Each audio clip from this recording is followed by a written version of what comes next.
Oke, kita akan lanjut ke video software selanjutnya yang saya gunakan. Jadi di software selanjutnya ada yang namanya software Therm. T-H-I-R-M atau T-H-E-R-M. Nah, software ini saya gunakan di semester 3 untuk menganalisa wall dan juga Windows assemblies yang diberikan oleh dosen saya. Software ini dikembangkan oleh Lawrence Berkeley National Laboratory atau LNBL untuk digunakan oleh arsitek, kemudian mahasiswa, building scientist, atau orang-orang yang tertarik dengan heat transfer. Ini adalah software 2 dimensi saja yang digunakan untuk melihat seberapa baik panas yang merembet ke dalam bangunan atau yang dikenal dengan istilah konduksi. Nah, term ini juga digunakan untuk mengukur U factors dan juga R factors dan solar heat gain coefficient dari sebuah wall assemblies atau Windows assemblies. Software selanjutnya adalah eQuest. Ini adalah salah satu software favorit saya. Dan software ini adalah software yang sampai saat ini membuat saya penasaran untuk mengoperasikannya. Penasaran karena memang masalah yang dihadapi oleh teman-teman dan juga saya sewaktu kuliah pada waktu itu selalu berbeda-beda dengan software ini. Dan nanti akan saya jelaskan di video yang lain berbagai permasalahan dari software eQuest ini. Tapi selalu menarik untuk diteliti. Jadi eQuest ini adalah software yang digunakan untuk energy modeling dan juga pembuatnya adalah DOE atau Department of Energy Amerika Serikat. Jadi memang karena Amerika ini kan sangat benar-benar peduli dengan isu-isu yang berkaitan dengan energi dan juga lingkungan, maka mereka punya Department of Energy yang kemudian membuat software ini. Dan paling umum digunakan di Amerika untuk para energy modeling atau energy designers seperti itu. Salah satu software yang paling banyak digunakan oleh para energy modeler sejak fase awal desain bangunan hingga tahap akhir ini adalah eQuest ini sendiri. Sebenarnya ada beberapa software yang lain juga, cuman memang lebih dominan software eQuest ini.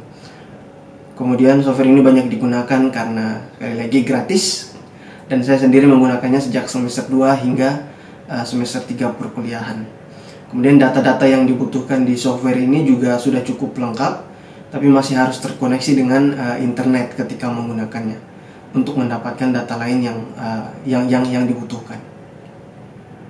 Kemudian karena software ini adalah buatan orang-orang Amerika, maka data awal dari software ini itu menggunakan California sebagai, ada satu peraturan atau regulasi di California itu sebagai basic settingnya gitu.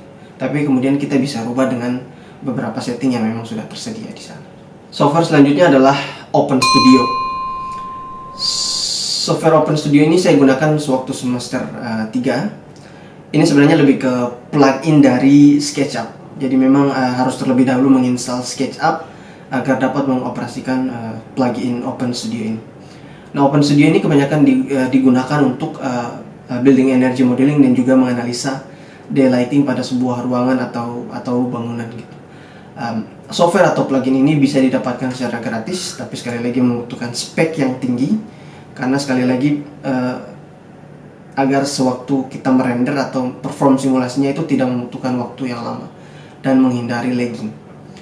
Beberapa setting data juga sudah tersedia di program ini sehingga bisa dengan mudah diinput ke programnya. Saya sendiri menggunakan software ini untuk sebuah proyek bangunan sederhana 1 lantai, yaitu bangunan sekolah di semester 3. Kemudian ya memang sekali lagi harus install SketchUp dulu sih, baru bisa kita mengoperasikan OpenStudio ini. Dan jika dibandingkan dengan software Canvan tadi, jujur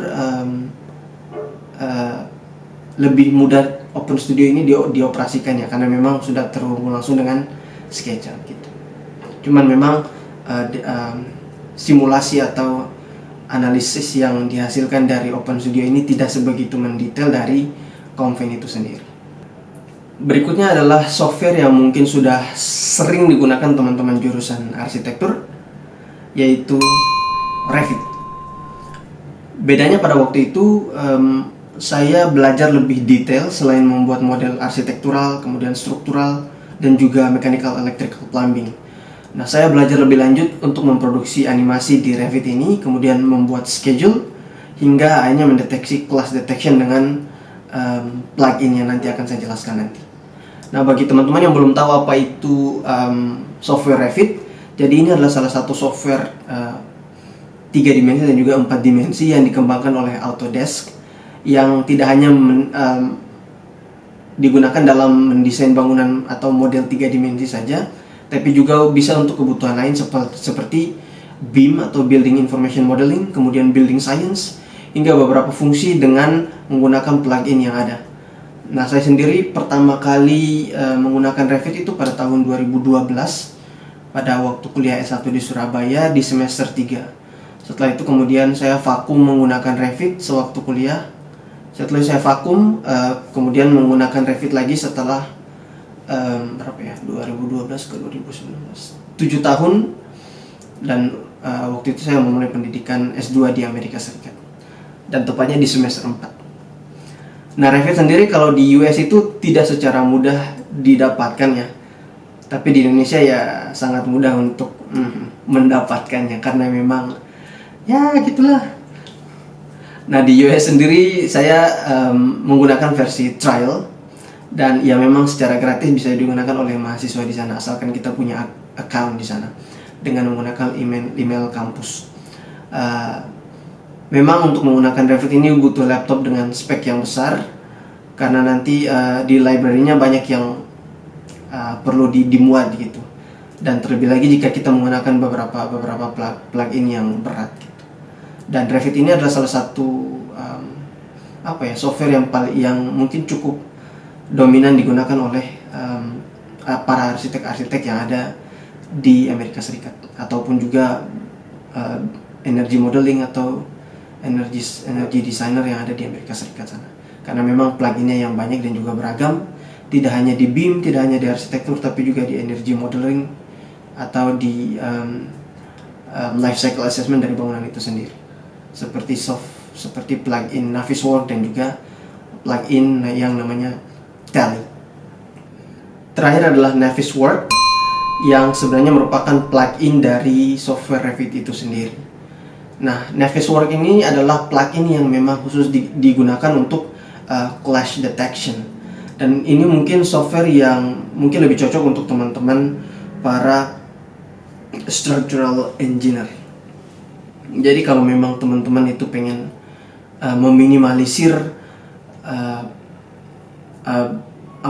hal-hal yang akan terjadi, kesalahan-kesalahan yang terjadi sewaktu proses pembangunan sebuah bangunan, maka teman-teman bisa menggunakan software ini. Dan memang fase yang disarankan untuk meminimalisir kesalahan-kesalahan tersebut itu sejak awal dari proses pembangunan itu dilakukan. Jadi sebelum memang turun di lapangan, itu dokumen-dokumennya udah harus siap, dan untuk bisa menjelaskan mengetahui class detection atau kesalahan-kesalahan di dalam proses konstruksi di dalam sebuah bangunan tersebut, maka plugin Navisworks ini bisa digunakan untuk meminimalisir kesalahan-kesalahan tersebut. Dan pengalaman mengenai bagaimana saya mengoperasikan Navisworks ini dan juga teman-teman saya itu bisa disaksikan di salah satu channel YouTube saya, terutama untuk proses scheduling dari bangunan yang memang kami buat pada waktu itu untuk sebuah tugas. Kemudian software ini juga tidak bisa didapatkan secara gratis, dan juga jangan salah memilih Navisworks mana yang akan digunakan gitu, karena ada kalau tidak salah ada beberapa Navisworks, nanti akan saya jelaskan. Dan untuk bisa clash detection itu ada salah satu dari program Navisworks itu sendiri, nanti akan saya jelaskan. Jadi mungkin sekian dulu video dari saya tentang software-software yang saya pakai sewaktu menempuh pendidikan di jurusan Sustainable Building Systems. Silahkan kalau memang ada yang mau ditanyakan. Terima kasih sudah menonton video ini, dan sampai ketemu di video selanjutnya.